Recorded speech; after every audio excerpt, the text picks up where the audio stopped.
todos. Opa, comecei bem aqui. Sempre uma alegria de estarmos aqui, né? Na nossa aula, na nossa terça-feira, nesse mesmo horário. Pessoal aqui de sala, todo mundo aí da internet. Sejam todos muito bem-vindos, como sempre, né? Hoje nós estamos na nossa 16ª aula, né? O tempo está passando, o ano está passando, e agora nós já estamos aí olha lá, terminando o primeiro capítulo da segunda parte. Então, hoje nós vamos continuar o capítulo que o Rogério começou semana passada, tá? E vamos ver as emoções que nos aguardam hoje, porque a nossa aula tem emoção, né? O livro tem emoção, né? Então, vamos ver o que é que nos aguarda hoje. Primeiro, como sempre, a gente vai fazer nosso evangelho, que hoje nos fala de bem-aventurados os puros de coração, pois verão a Deus. Mateus 5, capítulo 5, versículo 8.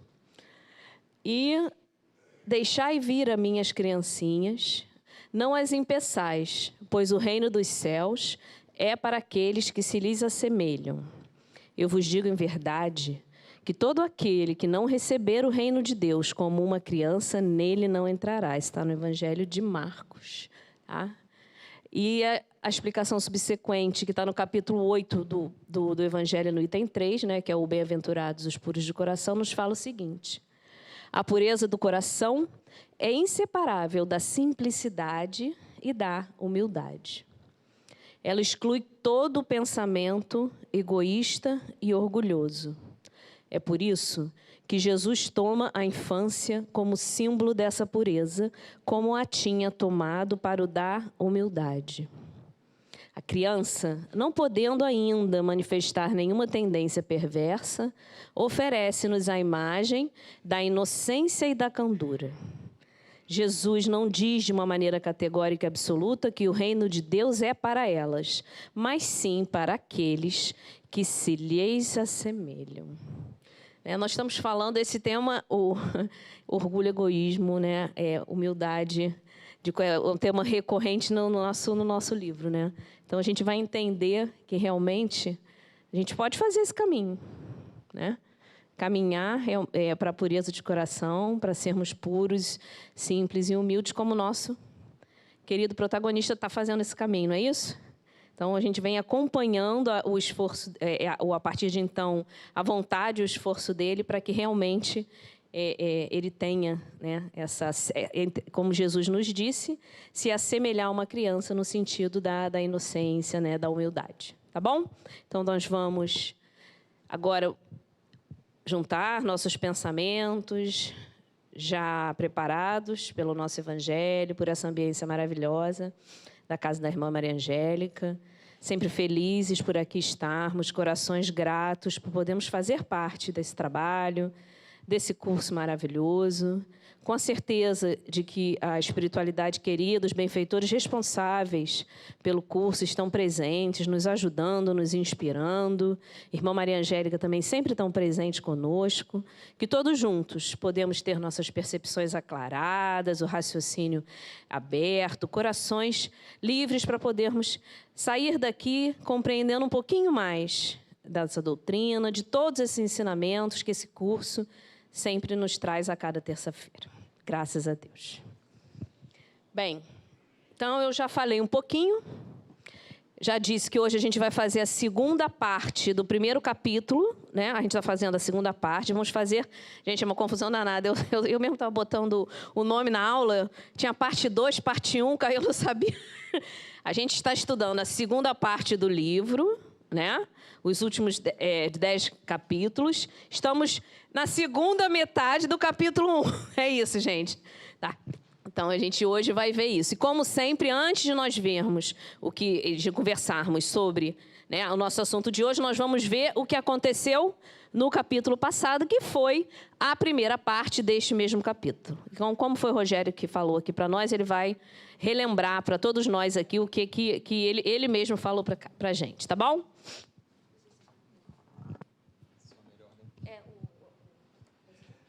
Bom, então, na semana passada, a gente entrou na segunda parte, né? Tinha tido a conversão do Saulo, viu Jesus, e começamos na semana passada a ver esse rumo ao deserto, como é que é esse caminho nosso, do Saulo e nosso, ao deserto. Então, a gente iniciou o capítulo com ele chegando em Damasco, o cego, né? Vocês lembram que ele estava cego. Sadoc, que era um amigo dele, que já tinha aparecido na primeira parte, era informado do seu estado, de lado vai ficar difícil, ou então aqui, não, muito pequeno aqui, do seu estado, e recusa-se a recebê-lo, então ele não prestou solidariedade para ele, o servo foi lá pedir ajuda, mas prometeu que encontraria o Saulo na hospedaria de Judas, e foi o Sadoc que indicou, né? Vai por ali, vira à direita, rua direita, uma hospedaria. Foi ele que deu toda aquela indicação de onde o Saulo deveria ir. Ele chega na hospedaria, autoriza que o Jacó, que é esse servo, vá embora. Ele estava cheio de medo, porque afinal de contas Saulo tinha se convertido. E aí ele autoriza que ele vá embora. No dia seguinte ele vai embora, o Jacó, e o Saulo fica 3 dias cego, sozinho, no quarto da hospedaria. Vocês lembram? Sem sair, sem se alimentar, em profundas reflexões e em prece. Até que aparece alguém lá para visitá-lo, e esse alguém é o Ananias, que também tinha sido enviado por Jesus. Da mesma forma que Saulo teve um comando de Jesus para ir para lá, Ananias também teve um comando de Jesus para ir procurar Saulo na hospedaria. Ananias o cura da cegueira e eles, emocionados, se abraçam e choram ao final desse momento.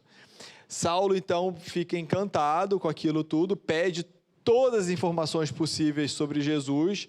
Ananias conta, mas ele não se contenta só em ouvir, ele pede uma cópia dos escritos. Ananias tinha algumas notas, né, de algumas coisas do Evangelho, das anotações de Levi. Ele muito entusiasmado, né? Ele é uma pessoa entusiasmada, né, gente? Ele tem energia, ele tem vontade, ele quer fazer acontecer. E aí ele já pensa logo como é que ele vai difundir a boa nova para todo mundo. E aí decide estudar as anotações, copiar e com isso estudar, porque ele no dia seguinte pretende começar a divulgação, arrojado. E o Ananias, por fim, recomenda para ele prudência, nesse ímpeto dele de sair divulgando, falando, contando a sua conversão, contando a aparição, e eles se despedem como velhos e fiéis amigos. Lembramos? E hoje vamos ver como é que esse capítulo termina, já que a gente sabe que é rumo ao deserto. Por enquanto ele está lá, né? Ele está lá no quarto. Como é que vai terminar esse rumo ao deserto aí? Vamos entender hoje. Quem leu? Muito bem, vocês estão demais.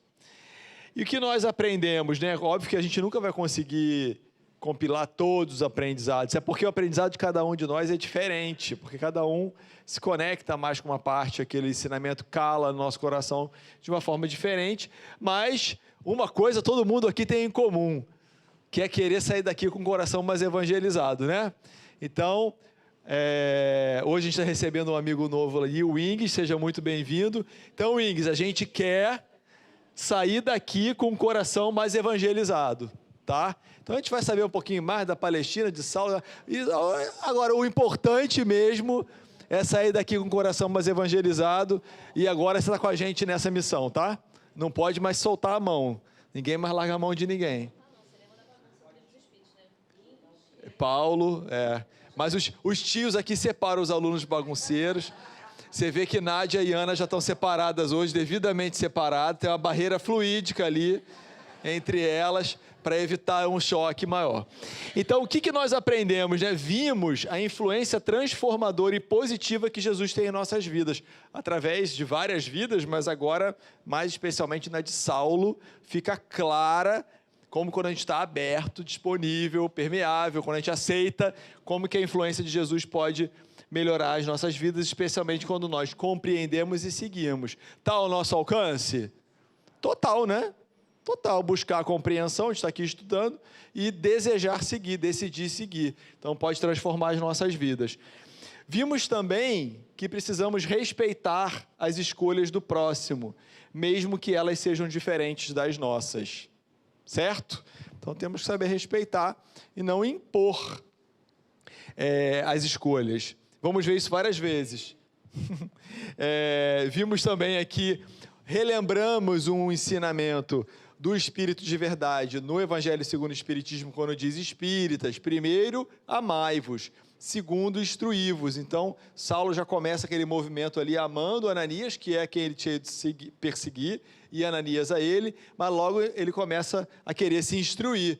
Me conta de Jesus e me passa os pergaminhos. Então, ele seguiu à risca esse ensinamento, que obviamente o Espírito da Verdade na codificação veio 18 séculos depois, mas aqui já estava no entendimento dele. Cada um tem seu tempo, então a gente vai ver isso nesse momento aqui, que Saulo não despertou de primeira, não foi? Foram vários aguilhões, teve vários chamados, várias pessoas tentaram mostrar para ele. Então, cada um tem o seu tempo. Temos que colocar a luz, né, a candeia sobre o alqueire, não sob, mas sem violentar consciências. Então, a luz tem que estar no velador. Lembram dessa passagem? E não sob o alqueire, mas ela está aqui no velador. Não é pegar a lanterna e jogar no olho da pessoa que ela não enxerga, né? Que aí é violentar. Então, temos que ser fonte de luz, sim, mas respeitando os momentos de cada um. E aqui a ordem foi intencional, não foi, Cris? A gente deixou para o final aqui. Tem mais um. Tenho aqui. Coragem de agir com confiança na proteção de Jesus e, por fim, para estimular a gente, a fé do Saulo e do Ananias em seguir as orientações de Jesus. Já pensaram? Porque Jesus falou para o Saulo, vai ali, ele foi. E para o próprio Ananias, a gente nem explorou tanto isso semana passada, porque Saulo tinha ido lá perseguir ele já sabia disso. Jesus fala para ele, sabe aquele camarada que veio te matar? Vai lá no hotel, procura ele. Já pensaram no tamanho da fé do Ananias?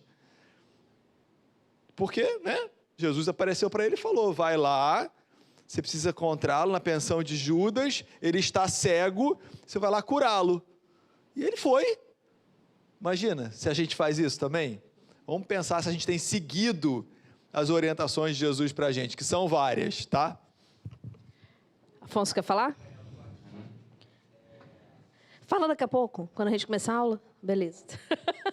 Guarda só um minutinho que aí a gente já entra e você... Que aí ele leva o microfone com calma. Tá? E como será... Vai falar então? Já levou? Tá. Aí você... Tá bom. Então, gente,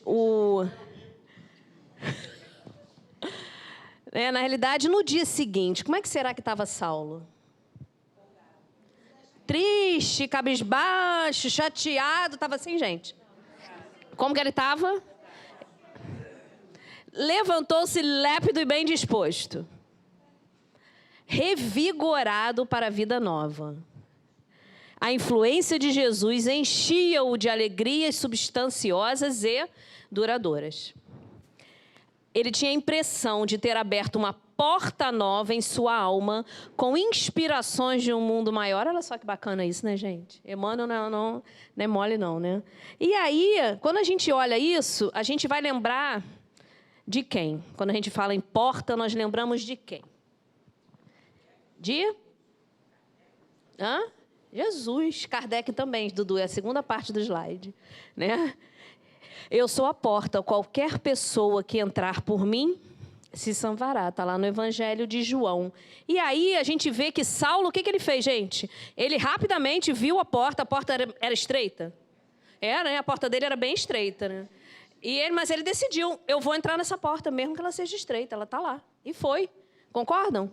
E aí a gente faz o paralelo, como a Dudu já lembrou, né, para nós, que Jesus, então, é a porta e Kardec é a chave. Essa é a orientação que está lá no livro Opinião Espírita do próprio Emmanuel, né? A gente já sabe qual é a porta e já sabe qual é a senha. Qual é a senha? Doutrina. A porta está lá e a senha é a doutrina espírita, não é isso? E a gente faz uma perguntinha básica aqui agora nesse momento. Qual é a perguntinha que a gente vai fazer para vocês? Aquelas perguntinhas boas que nós fazemos sempre. Já decidimos entrar também na porta, gente? Hein? Nós já decidimos entrar nessa porta? Está engarrafado? Está parado no umbral, assim, no umbral da porta, tá, gente? Não é umbral... Ou não? Ou já passamos, cruzamos, entramos e estamos começando o caminho por ela. É isso? O Cadu está falando que ainda estamos um pouco tímidos nessa porta, mas já passou um pouco pela porta, né, Cadu? Tá com o braço, né, gente? Hã? Entalou, ô, Cris. Tá aberto ou tá fechado? Olha, ela falou que já passou e encontrou outra. Tá? Está aberto ou tá fechada essa outra? Está tentando abrir essa outra. Ou seja, você já caminhou um pouquinho. É isso que você quer dizer para nós, Nádia? Isso aí, todos nós. Nós também precisamos ter consciência daquilo que a gente já fez.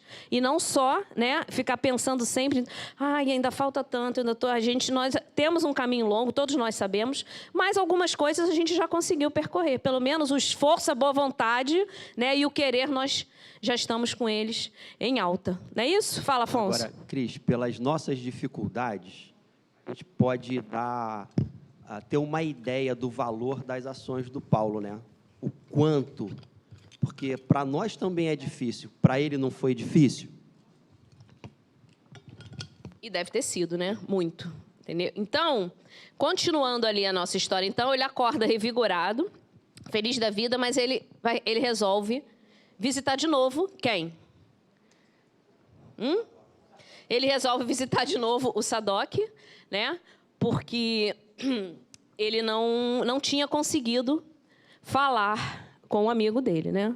Ele vai de novo lá na casa do Sadoc, mas, como que diz o outro, essa porta estava fechada, gente, porque ele não estava lá.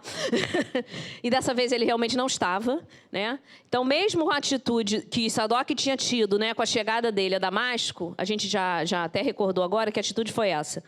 Não quis conversa com ele, porque achou que ele estava meio, né, maluquinho, que ele tinha se desequilibrado, e também, como tinham muitos companheiros levitas na casa dele, ele não quis, diz ele que ele não quis expor o Saulo aos levitas, mas, no fundo, ele não queria se expor, né? Isso. Então, ele decide procurá-lo em virtude da sinceridade que lhe pautava os mínimos atos da vida, não é isso? Então, eles eram amigos, e no relato ele até fala, ele queria uma palavra de um amigo naquele momento, tá? Ele queria. E aí ele chega lá, mas realmente um servo informa que ele não estava, que ele havia saído com os hóspedes para onde? Lá para a sinagoga, que ele mesmo, na primeira parte do capítulo, já disse que sábado tinha a reunião na sinagoga, vocês lembram? Então, lá na sinagoga de Damasco, está todo mundo lá, né? E aí, o que acontece, gente? Os trabalhos já estavam lá iniciados, já tinha sido feita a leitura dos textos de Moisés, e um dos levitas ele já estava lá com as palavras para fazer o comentário do texto de Moisés. A entrada de Saulo provoca uma curiosidade geral. Nada também que seja muito diferente, porque, afinal de contas, ninguém ali era sabedor, sabia o que tinha acontecido, né? Ele era o doutor da lei, estava acostumado a frequentar sinagogas, concordam? Não só frequentar, como ser bem recebido, aclamado e adorado nas sinagogas, não é? Então, a chegada provoca essa curiosidade geral, tá? E Sadoc, ele sim, né?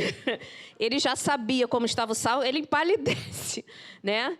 Ele se fez pálido ao vê-lo, mas Saulo queria falar com ele, enfim, achou ele, chama ele para conversar, né, para uma conversa particular entre eles, porque ele não ia, a princípio, começar a falar com Sadoc na frente de todos. A intenção dele era outra, falar, mas posteriormente a essa conversa com Sadoc.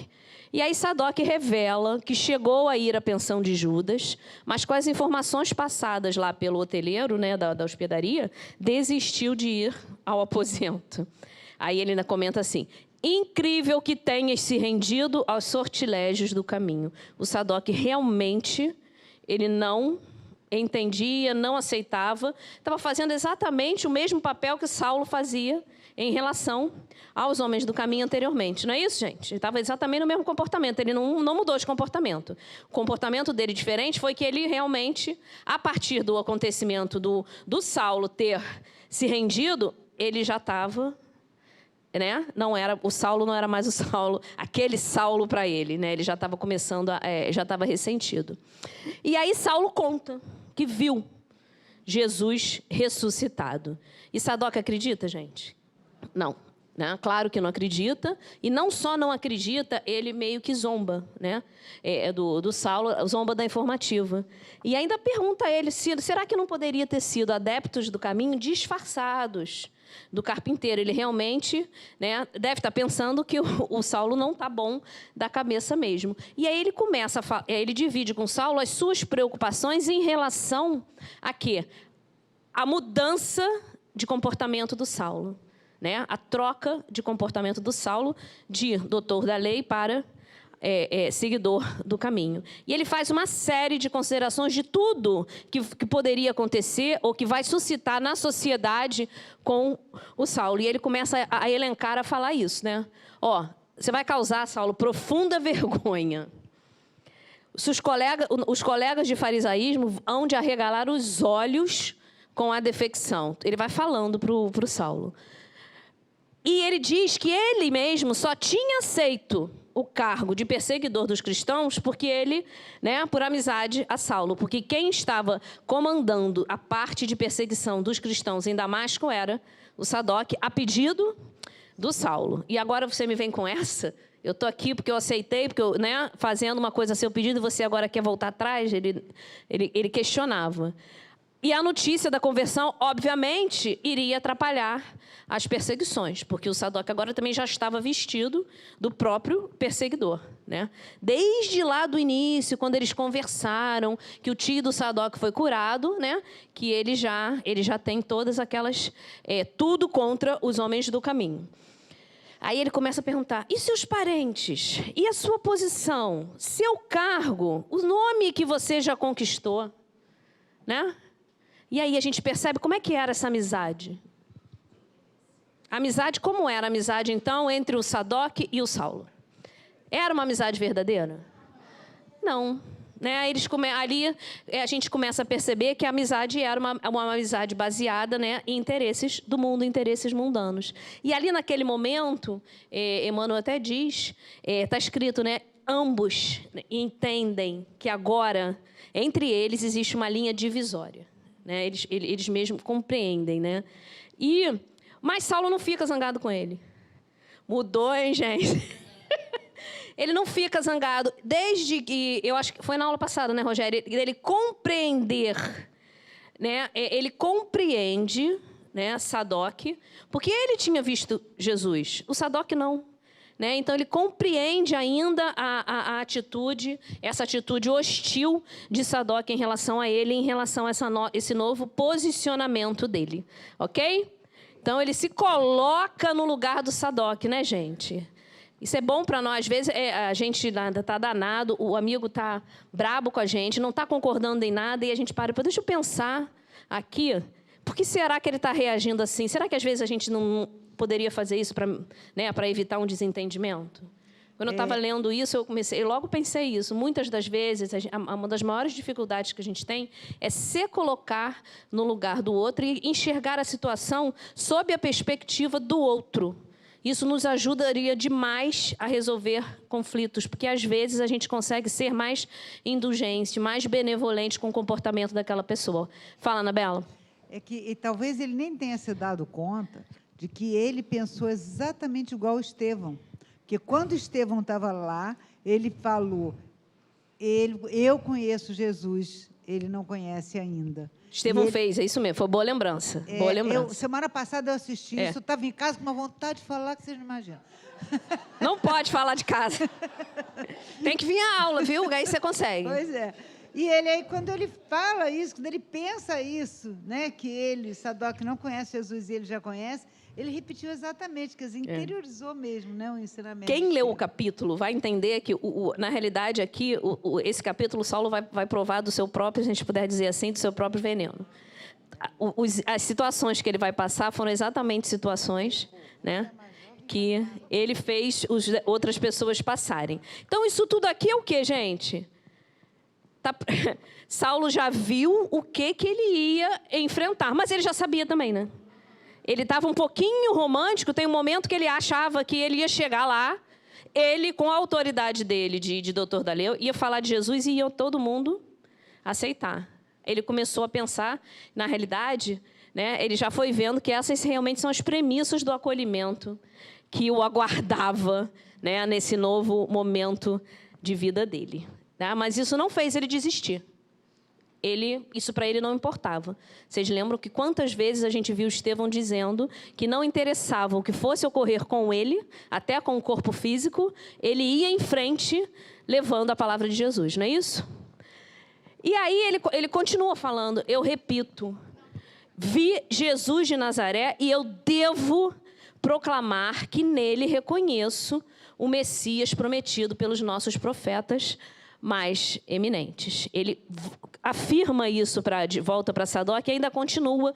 Essa parte é bem interessante. Ele fala, aí o Sadoc fala que ele não era assim. Ele falou, não, mas a gente tem a oportunidade, precisamos reparar os nossos erros do passado. E ele estava ali com todos os requisitos, a gente até fala na linguagem popular, a faca e o queijo na mão, para começar a reparar, né, aqueles erros dele do passado. Estava tudo nas mãos. Eu vou regenerar minhas próprias estradas. Ele tomou a decisão, é resoluto, compreendeu e foi em frente. Estava começando o caminho dele. Não é isso? Muito também importante para nós. A gente vai parar a aula inteira para falar tudo que é importante para nós, porque toda hora tem uma coisa, né? É entender o que aconteceu, aprender com o erro e fazermos diferente, mudarmos a nossa estrada. Isso é tão importante, né? Muito, muito importante. E não é simples às vezes. A gente insiste muito em determinados caminhos que a gente sabe que aquilo ali não vai dar um resultado legal. Mas a gente insiste. Às vezes a gente não consegue mudar, não é isso, Afonso? Difícil. A gente tem essa dificuldade ainda. E trabalharei pela minha certeza em Cristo. Que ele agora ele era, né, um convertido de Jesus. Até aqui, minhas pregações nasciam dos textos recebidos dos antepassados. Mas agora é da minha prova testemunhal. Olha que bacana. E ele vai em frente. Ele não quer saber. Tá? E aí, a gente lembra que aquilo tudo que aconteceu, o fenômeno, né, ele viu Jesus, teve um efeito muito positivo no Saulo. É claro que a ascendência moral de Jesus, gente, ver Jesus, já pensou, né? Mas, e a gente faz um paralelo rápido aqui com as manifestações mais ostensivas e físicas do início da doutrina espírita, que serviram para quê? Para despertar, para chamar a atenção, né? Na realidade, o Saulo ali, ele precisou ver Jesus.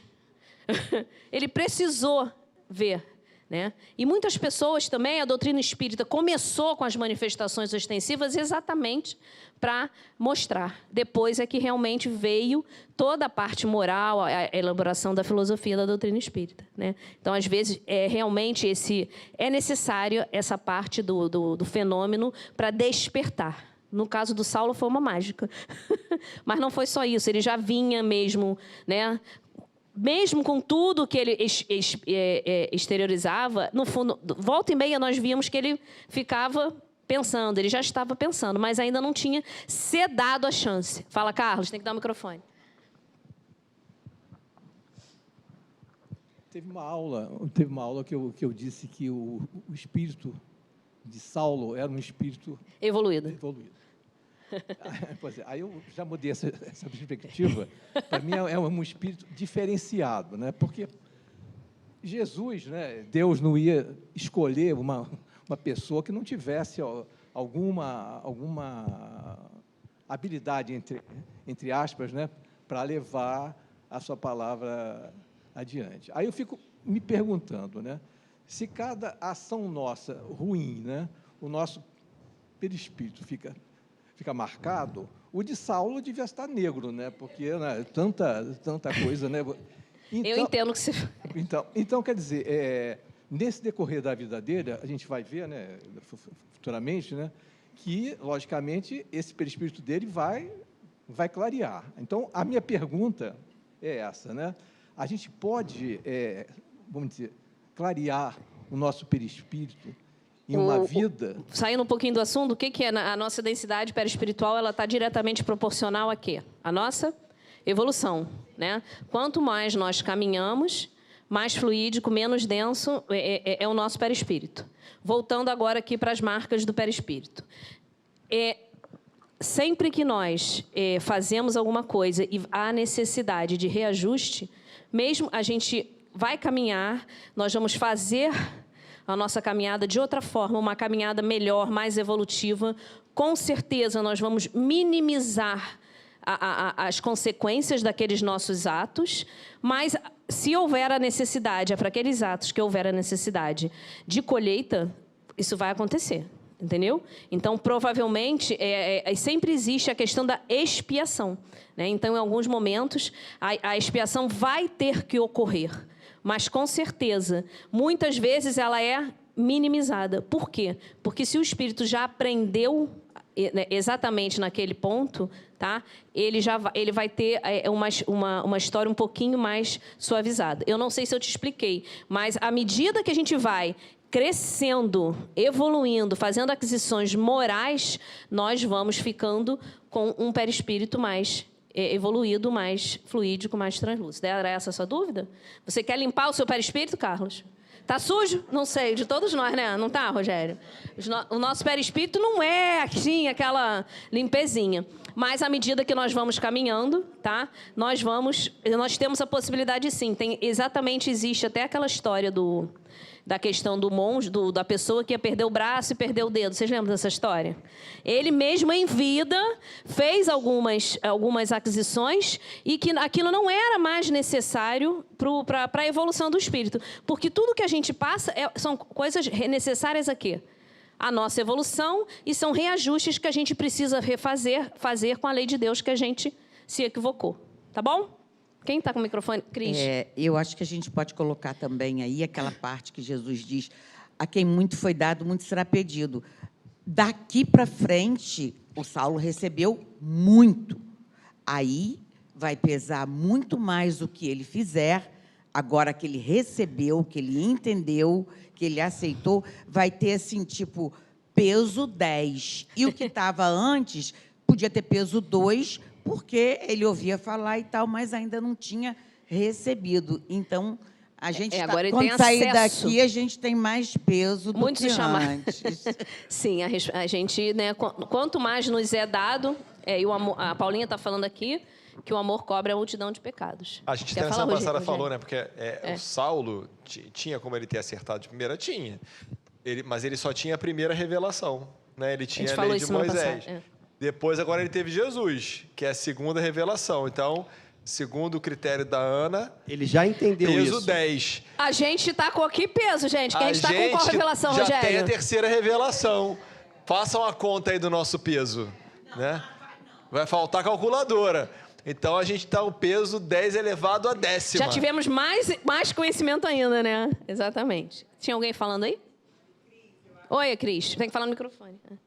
Senão o pessoal fica chateado da internet, que não ouve nada. Vocês já assistiram a aula? Realmente não ouve nada. Nada, é mudo. A gente tem que lembrar também que até nós, vamos dizer assim, já tivemos a oportunidade de estar com Jesus. E o que a gente fez? Jogou pedra. Não sei. O que aconteceu? Quem sabe você não foi... a gente não sabe. Nós já estivemos, provavelmente, eu acho né? Que o mérito do Saulo é muito grande, porque ele viu e seguiu, né?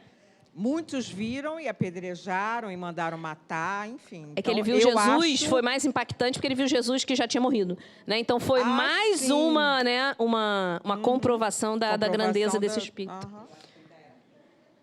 Hã? Bem, a gente não vai precisar ficar aqui onde será que eu estava nessa época, né? Se a gente por acaso jogou, qual é o interessante a gente saber? Que a gente agora não está mais jogando, que a gente já caminhou, né? E que a gente vai fazendo cada vez mais diferente. Não é isso, gente? Tá?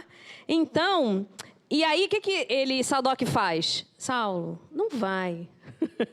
Saulo o desaconselha a ir na tribuna, mas Saulo, determinado, né? Vontade de fazer diferente, ele insiste e vai. Exatamente como Estevão, que foi contra tudo e contra todos, sozinho, depor no Sinédrio. né? Vocês lembram? O Cris, o Ananias tinha orientado, né? Também, E agora prudência, lembra? e Ele agora encerra o cabelo. É isso mesmo, foi boa lembrança, O Rogério. Sadoc. Mas ele não, ele acha que ele precisa, ele não pode. A aula passada ele falou, a gente não pode deixar isso escondido, né? Tenho que levar a boa notícia, porque evangelho significa, né, boa notícia, ele falou isso. E aí ele vai, e aí todo mundo cumprimenta ele, gente, normalmente. Por quê? Ele era o Saulo, o doutor da lei, né? Todo mundo, antes da reunião, ele cumprimenta lá os diretores e vai todo mundo cumprimentando com a mesma simpatia de sempre, porque ele, né, ele não tinha sido provavelmente convidado para a reunião, mas ele estava ali. Né? Isso aí, depois que o levita termina a sua exposição lá, aquele que tinha começado a reunião, e aí ele vai e sobe na tribuna. E aí ele sobe na tribuna, né? E ergue, né? Tá, no livro está assim, ele ergue a fronte como nos dias triunfais. No livro está escrito isso, eu até deixei aqui anotado. E começa, tá, a falar, né, do o que ele queria, né? Varões de Israel. Só tinha homem na plateia. Varões, né? Isso é uma coisa que, né, a gente até observou ali. Varões de Israel. E Saulo, ele adota uma técnica meio aqui nesse caso, a gente pode até dizer assim, arriscada, né? Porque às vezes a gente tem até uma técnica de exposição que é gancho, né? Você joga uma coisa para depois explicar. Ele era tão intenso, tão entusiasmado, que ele já foi direto ao ponto, né, naquilo que ele queria falar. Gente, é esse o que eu quero dizer, vim aqui dar esse recado. Ele começa pelo recado principal. Em nome do Todo-Poderoso, venho anunciar-vos hoje, pela primeira vez, as verdades da nova revelação. Temos ignorado até agora o fato culminante da vida da humanidade. O Messias prometido já veio, consoante afirmaram os profetas, que se glorificaram na virtude e no sofrimento. Jesus de Nazaré é o Salvador dos pecadores. Ele vem e fala isso. Pensam bem, gente, pensam na situação. Vamos voltar. O Saulo, com aquele comportamento que todos ali conheciam, super conhecido doutor da lei, chefe número 1 da perseguição a Jesus. Ele foi, inicialmente, a Damasco, investido do poder de pegar, prender e, se precisasse, matar. Vocês lembram? A gente tem que, né, lembrar né, o contexto que a gente está. Né? Então, é o fato culminante das nossas vidas. Vocês viram como ele falou? Hein? Né? É o fato culminante, não é só uma coisa que um profeta falou ou outro. Né? E ele diz, se todos, então, entendessem o Messias, porque todos esperavam, né? Aquele povo, ele esperava o Messias, né? Eles sabiam o que significava essa coisa que Saulo falou. Concordam? Ele já sabia. Então, ele estava ali trazendo uma revelação, né? Aquela nova revelação. O Rogério acabou já falando, a segunda revelação. O que vocês acham que aconteceu na plateia? Hã? Horrorizado? Emmanuel usa a seguinte palavra. Atenção. Como se uma bomba tivesse explodido ali no recinto.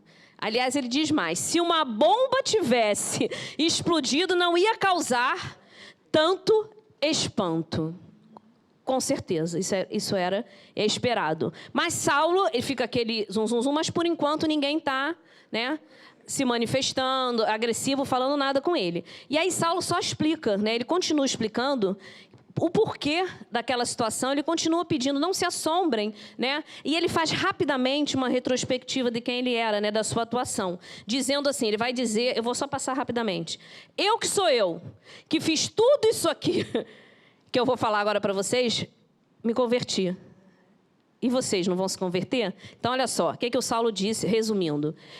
Eu sempre tive retidão de vida, fidelidade às leis divinas, faltas involuntárias nos impulsos sinceros de uma perseguição cruel e injusta, ele já está dizendo, né, que ele considera a perseguição injusta. Fui o primeiro a condenar os apóstolos do caminho, aquele que provocou a união de romanos e israelitas para fazer a repressão, tá?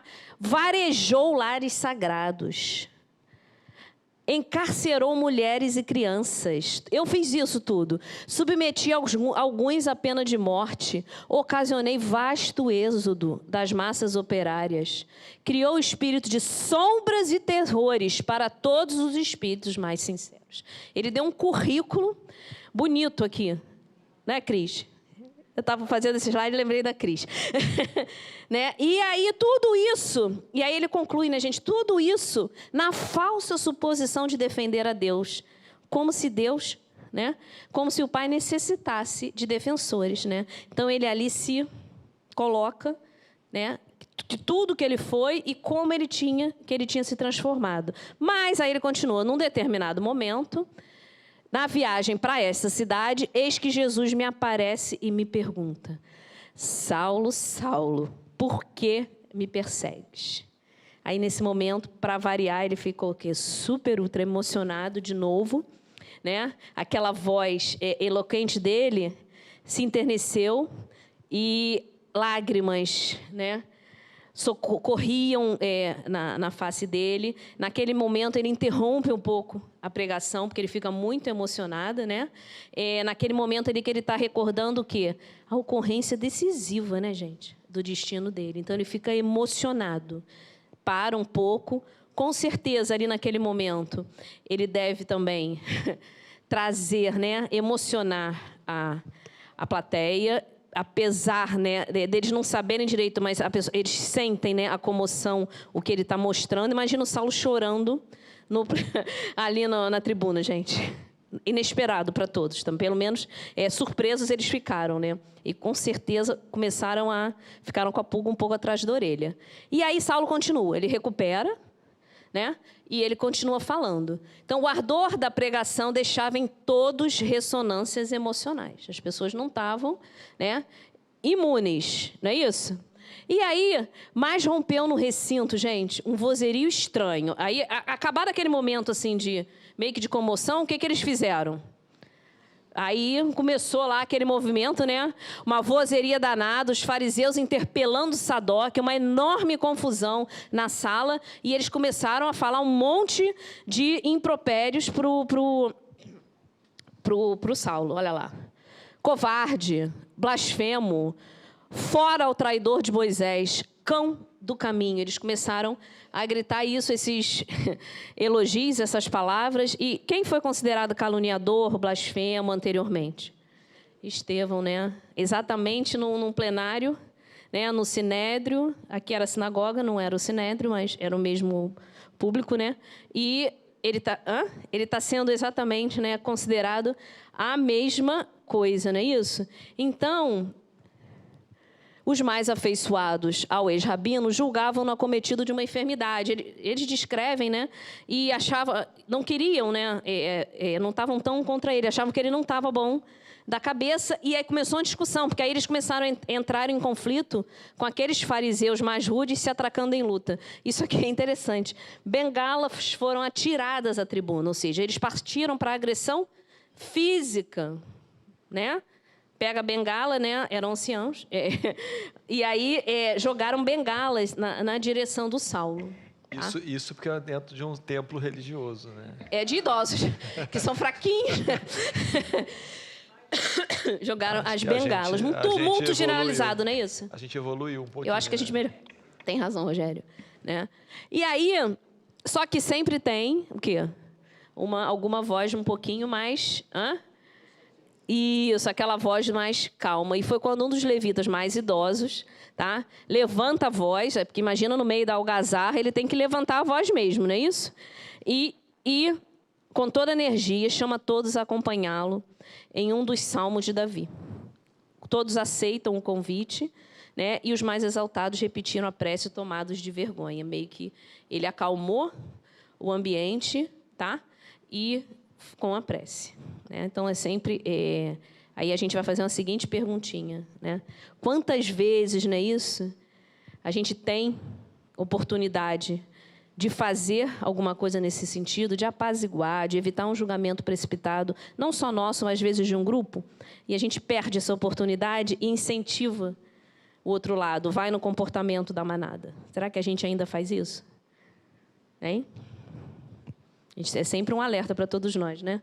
E aí a gente vai saber também que nós também podemos agir, gente, como esse levita que evita um mal maior, convidando ao bem essa turba agitada, né? Então, que a gente também se lembre. Então, ali naquele momento, ele acalmou. O que acontece? A prece conectou, provavelmente, a espiritualidade superior, que sempre nos conecta, e aí a presença, e acalmou. Foi acalmando todo mundo, né? Mas ele conclui, depois da prece, todos mais calmos, ele conclui tratar-se de um episódio lamentável, né? Ele não dá razão ao Saulo. Ele fez, né? A prece foi feita para acalmar os ânimos, mas ele realmente disse que aquela situação foi lamentável. E Saulo honrava como paradigma de triunfo. Olha que interessante isso aqui. Só que agora, sua palavra é um galho de espinhos. Hein? Ele fala isso, não é isso? Então, ali... Aí começam, né, a perguntar, será que perjúrio, demência? E aí ele continua, né? Se fosse outro, mereceria o apedrejamento. Se não fosse o Saulo ali, o levita continua falando, naquela posição, ia ser apedrejado.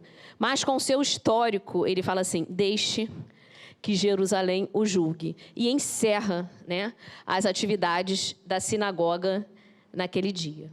Ele encerra ali as atividades da sinagoga e... Saulo, como é que ele fica? Né? Naquele momento, Saulo aceita externamente, ele está mais evangelizado, né? Mas internamente um homem velho exige um revide, uma reparação. Né? Ele quis debater seus pontos de vista, né? Ali, naquele momento, ele ficou naquela, mas ele se sentiu, né? Meio que... constrito, ele foi dominado por emoções incoercíveis que seguraram o seu ímpeto explosivo. Que será que foi isso, gente? Quem segurou ele? A espiritualidade presente, que nunca está, né? Nunca dorme, não é isso? E realmente segura ele, né? Então, a importância, né? A gente não pode esquecer da importância, né, do plano espiritual, e às vezes a gente esquece, né, que existe realmente, os espíritos superiores estão presentes, a gente às vezes esquece, entra no desespero, entra no comportamento da manada, não é isso? E a gente não pode esquecer. E também o que isso nos mostra? A importância, gente, da prece, né, que conseguiu acalmar os ânimos, a importância do estudo de Saulo, que por pouco tempo, por pouco estudo, ele ali na véspera, ele tinha se capacitado, se preparado para estar ali naquela situação. E não é letrado, ele tinha compreendido aquilo que ele leu, essa questão de apaziguar e não revidar, não é isso? Então, são coisas muito... a gente não pode esquecer, né? E ele ficou... a gente pode observar que desde a pregação de Estevão, essa não foi a primeira vez, né, que ele quis debater seu ponto de vista e não conseguiu. Porque lá na pregação de Estevão, ele meio que foi engolido, né, lá quando ele estava com aquele outro, né, comportamento, pelo que Estevão falou. Ele se calou, vocês lembram disso? Ele não tinha o que fazer, se calou. Ele se sentiu constrito. Então, é por isso que aí, naquele momento, ele, de novo, né, ele é assessorado pelos bons espíritos, né, para que ele consiga. Para ele não botar fogo mais lá no palanque. E quais foram as reações do público lá presente? Algumas, né, distintas.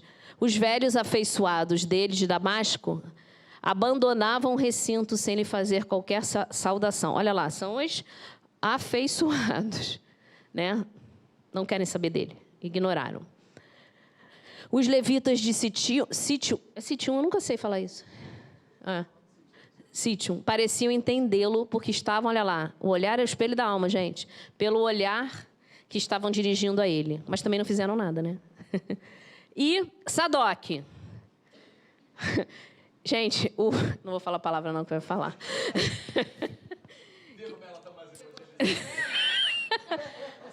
Vou falar de outra forma, Rogério. O Sadoc agora ocupou o lugar do Saulo antigo, não é isso, gente? Sadoc fixava com ironia e risinhos de triunfo, ou seja, Estava debochando dele, né?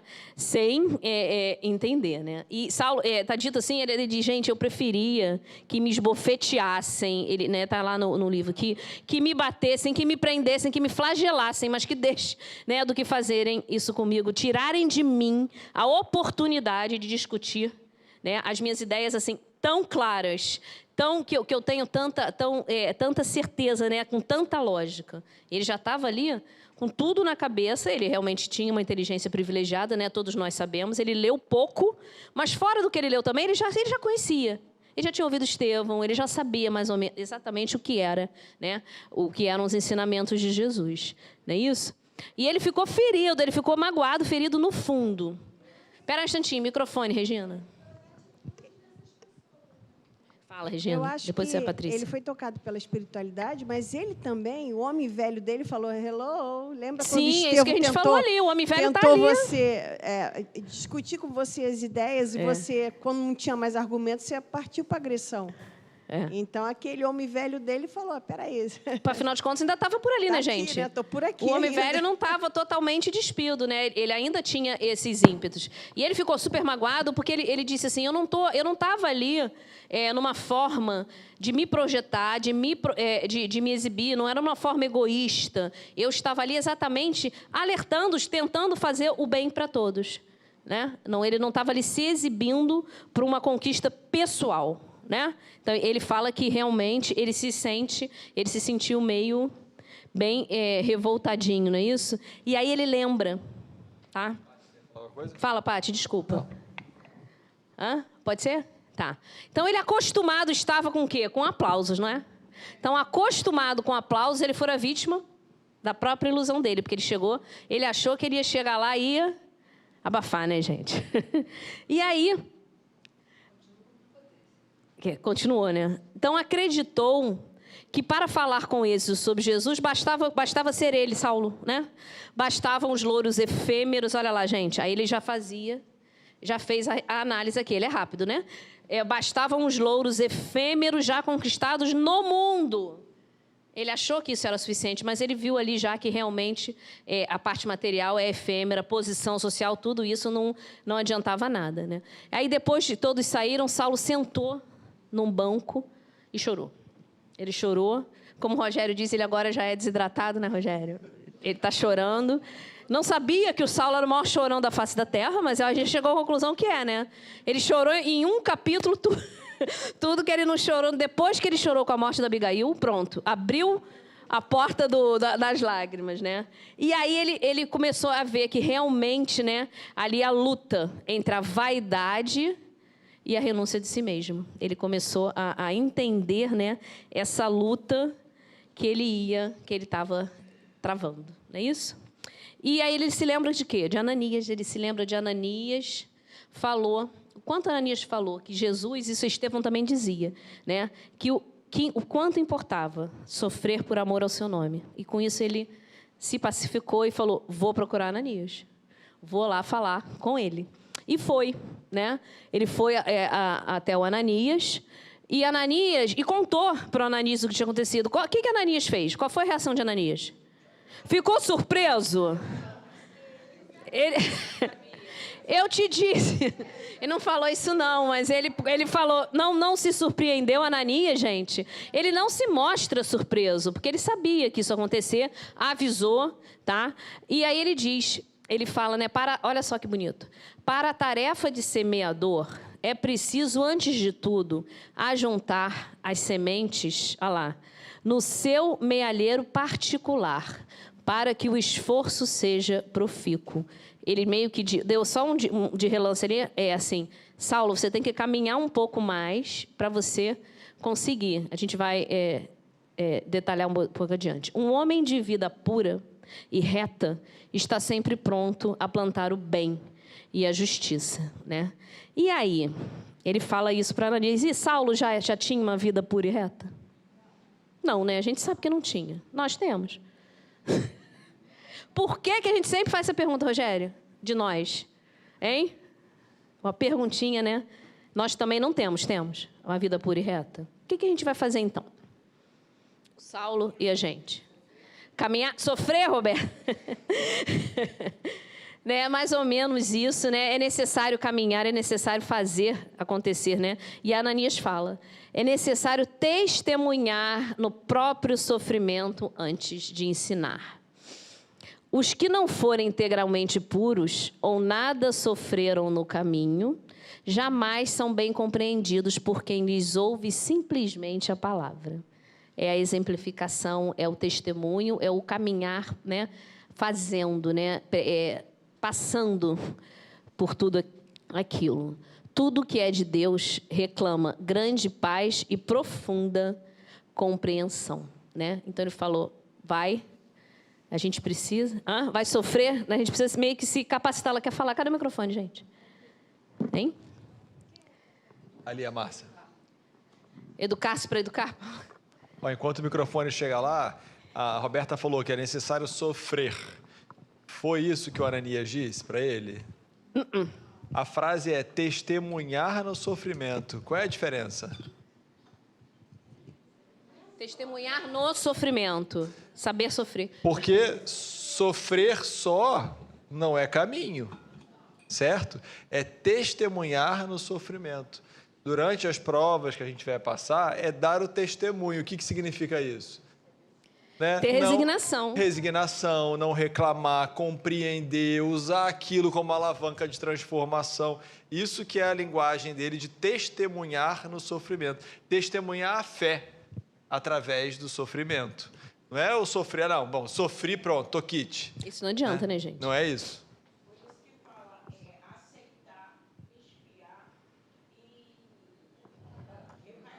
Dudu falou aqui, aceitar, espiar e reparar, para o pessoal de casa ouvir. Fala aí, Márcia. Eu lembrei dos grupos de mútua ajuda, né? É muito diferente quando a gente fala assim, vai passar, né? Não vai acontecer mais, mas quando a pessoa que já passou por aquilo, fala, já fui, né? E dá certo, é muito diferente. É o testemunho. Eu já fui, né? Eu já passei e eu sobrevivi e eu me reergui. Não é isso que você está falando, Márcia? Com certeza. Né? Aí a Marione e a Nádia estão aqui na experiência do autocura que nos fala isso, dos muitos depoimentos, né? De todos que já passaram aqui pela casa, até o pessoal também do Grupo Pablo. Né? É só um exemplo de um trabalho que a gente sabe. Bem, já está meio em cima da hora, eu ia fazer um comentário, não dá tempo. Tá? E aí a gente fez um link aqui, rapidamente, com o SEMA, com a nossa Casa Espírita, que não deixa a gente chegar e trabalhar. O que a gente tem que fazer? Nos orienta, né? O SEMA nos orienta a estudar primeiro, nos afinizar com a casa antes da gente assumir algum trabalho. Por quê? Para que a gente possa ter um mínimo de condição de ajudar, de estar naquele trabalho. Né? Muitas e muitas pessoas, isso já está um pouco diferente, não entendem, não aceitam isso.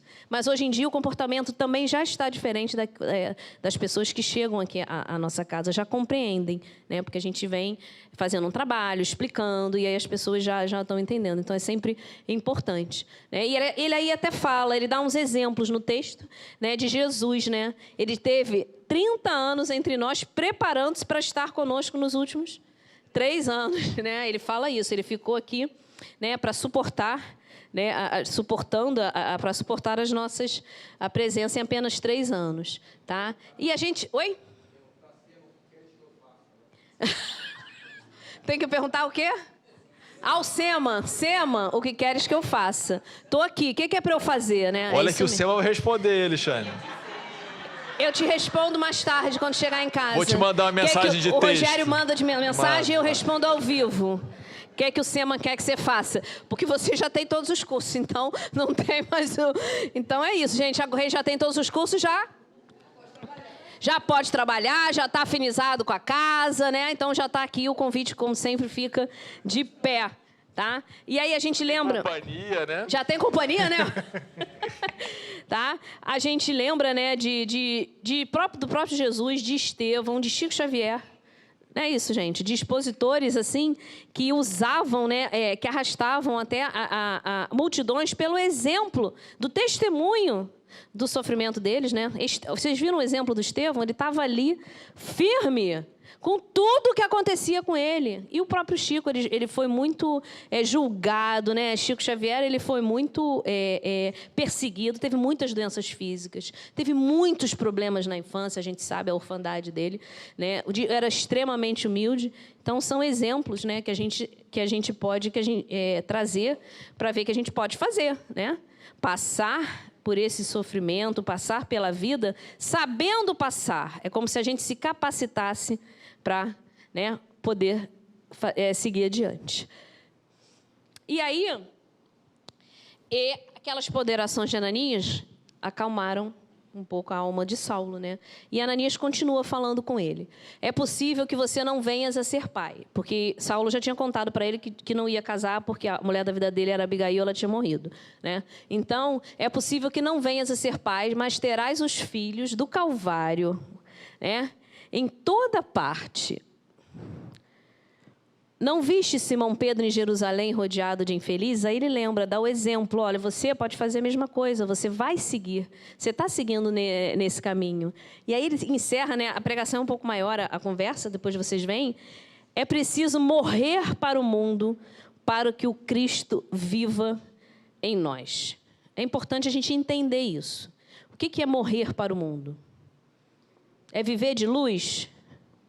A gente não pode nunca ter... Isso é sempre aquilo que a gente fala, não é viver de luz, não é, eu agora não vou mais, né, consumir nada material, não quero mais comprar nada. A gente é espírito, é encarnado no mundo material, né? Então, a gente precisa de subsistência. Do corpo, não precisa? Né? Então, o que é, né, morrer para o mundo?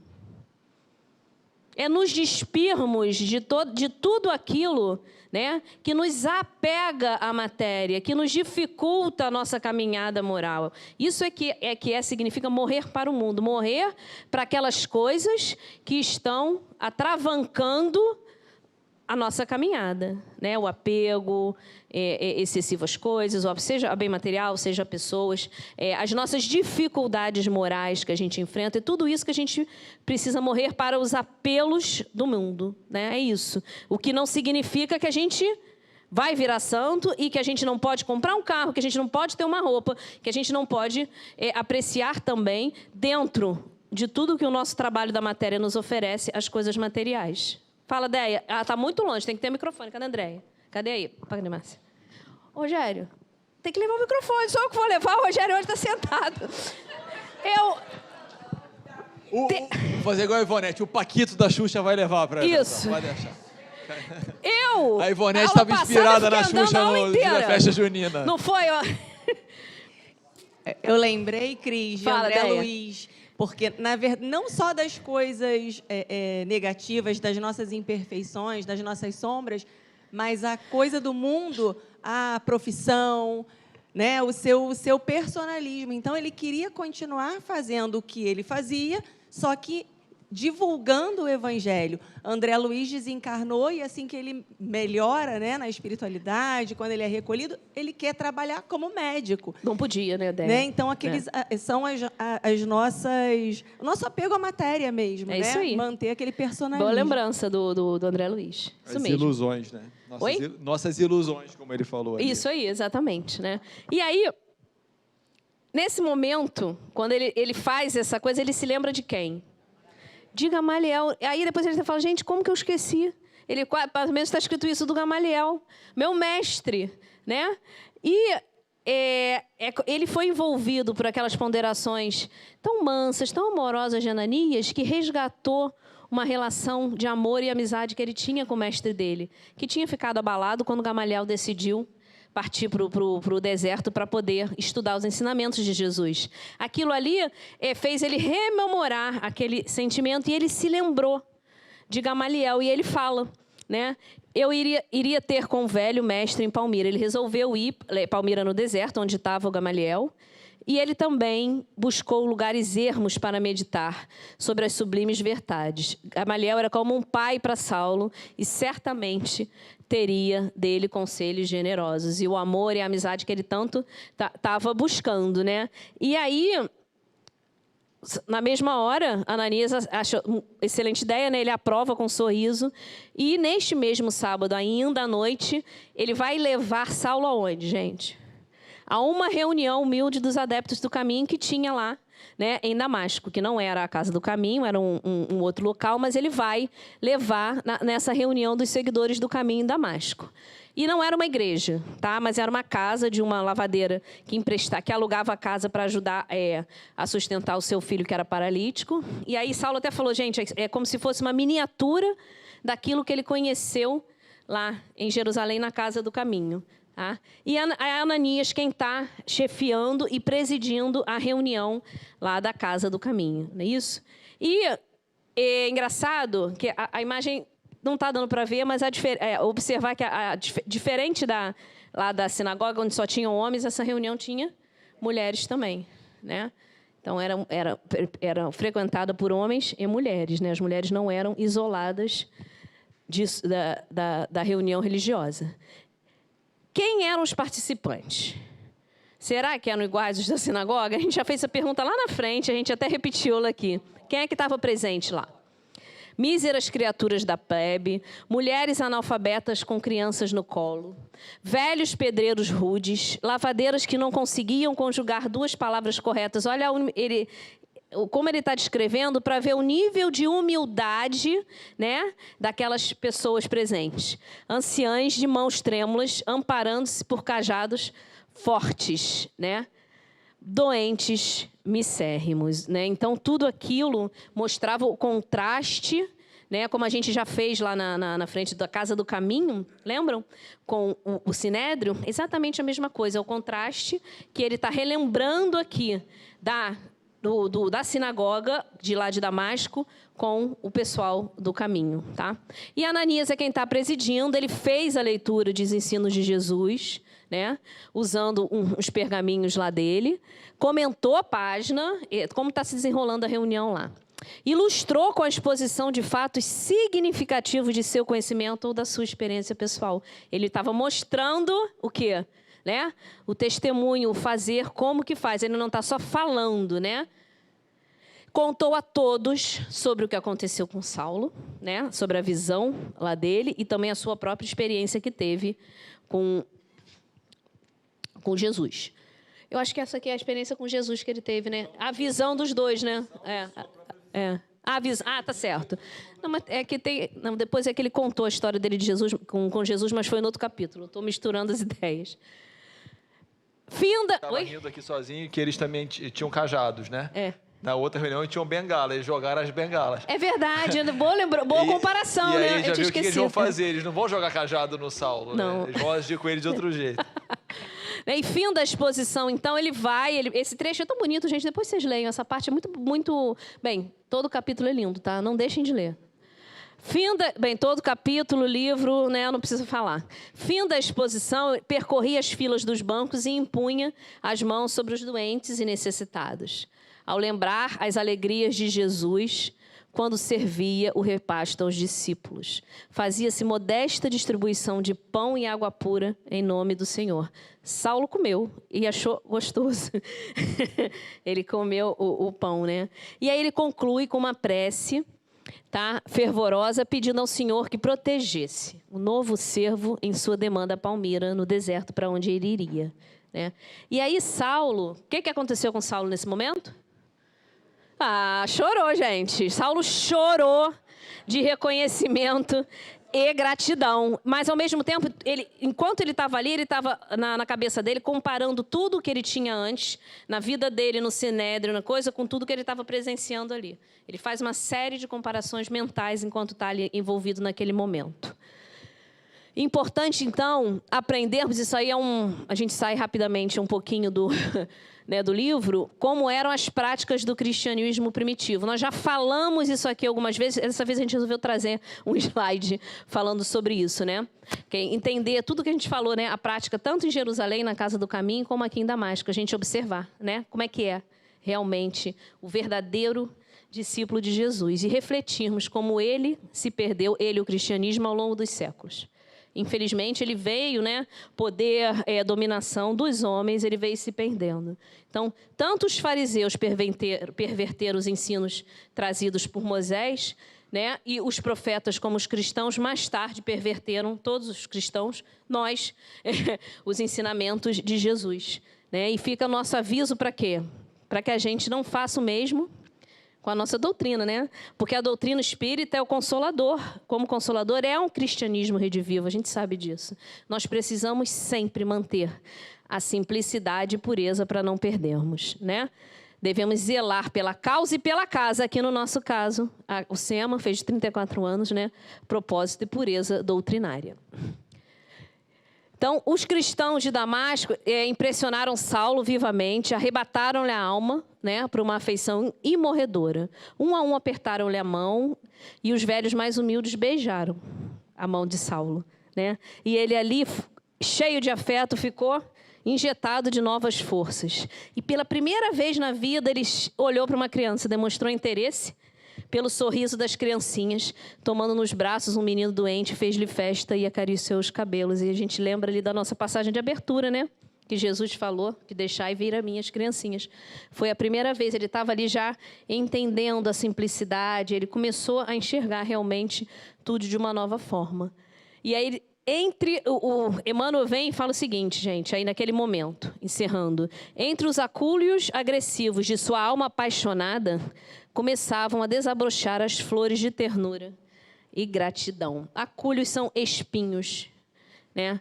E os espinhos, se a gente lembrar o semeador, é aquilo que abafa a semente, né? Então, Emmanuel traz essa reflexão aqui, né?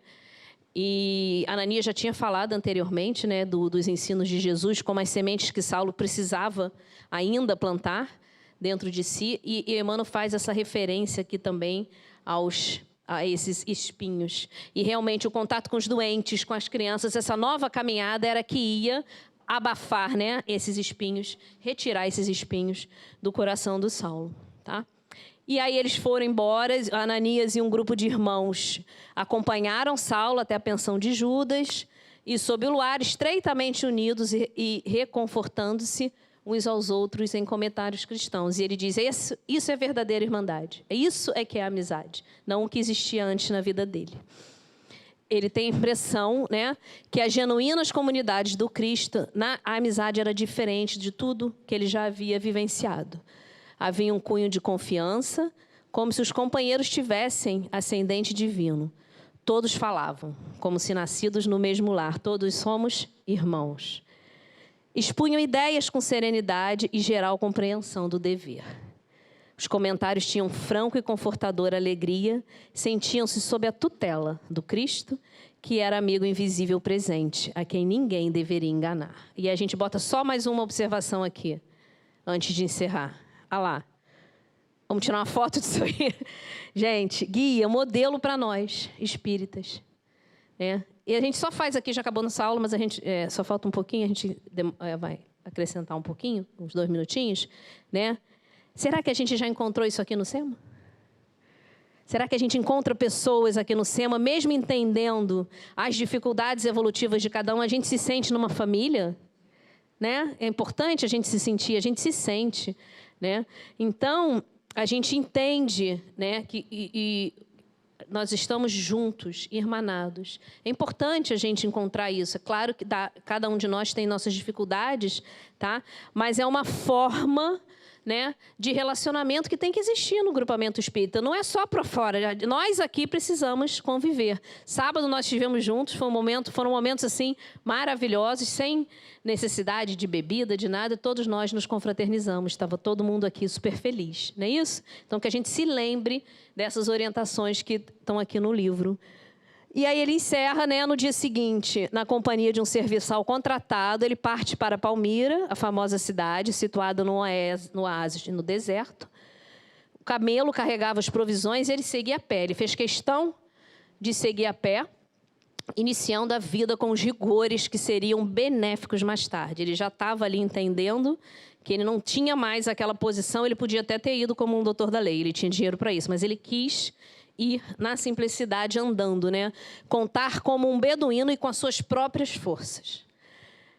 Seja no calor calcinante do dia ou nas bênçãos refrigeradoras do crepúsculo, seu pensamento estava fixo em Jesus, que o chamara para uma vida nova. Então, ele aproveita o silêncio para profundas meditações.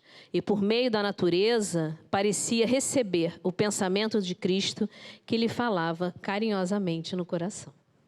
Tá? Então, era assim que ele estava indo rumo ao deserto, né? Ele vai até o deserto. Na aula que vem, né? A gente vai ver, tá?